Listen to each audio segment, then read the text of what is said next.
Which story you want to hear? I think I want to hear Scotty's. All right, you want to hear about how we saved a 4-year-old's birthday party? And if Scotty wore tights. Yes.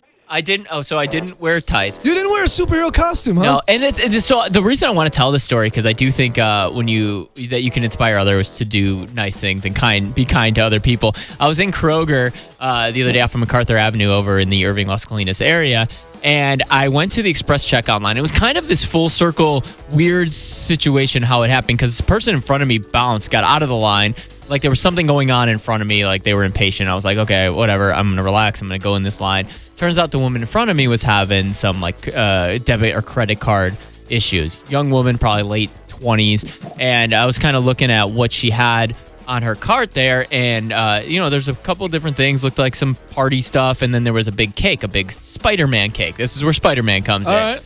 And the badass looking cake, it sounds like. Yeah, they're trying to figure it out. You know, she said that I think her card was flagged for fraud and then she couldn't get a hold of her bank.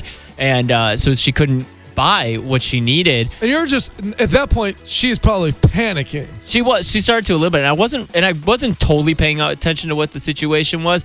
But they called the manager over, and he was kind of like, well, I don't, you'd have to leave the stuff here and go to your bank, and the poor woman just started crying and noticing that it was a Spider-Man cake, obviously, probably for a kid. And I talked to her for a second. Turns out her 4-year-old birthday party, 4-year-old was having a birthday party that day.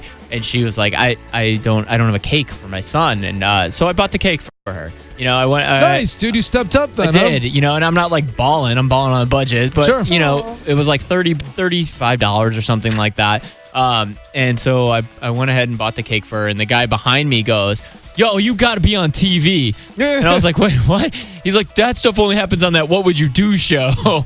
And people in line were like, good man. And I don't tell you the story just to like pat myself on the back, but hopefully it inspires you to go ahead and do something. People always do that. They ask me for gas or they'll ask for things like people just ask you for money on the street. And we were actually just talking about this at church during Lent, about just looking to help other people and not asking questions like, oh, well, can they figure it out? Here, pay me back or anything like that. Just try to do good for other people. And when you're put in those types of situations, you see somebody needing money or they're having a problem, stop being in a rush and help somebody out.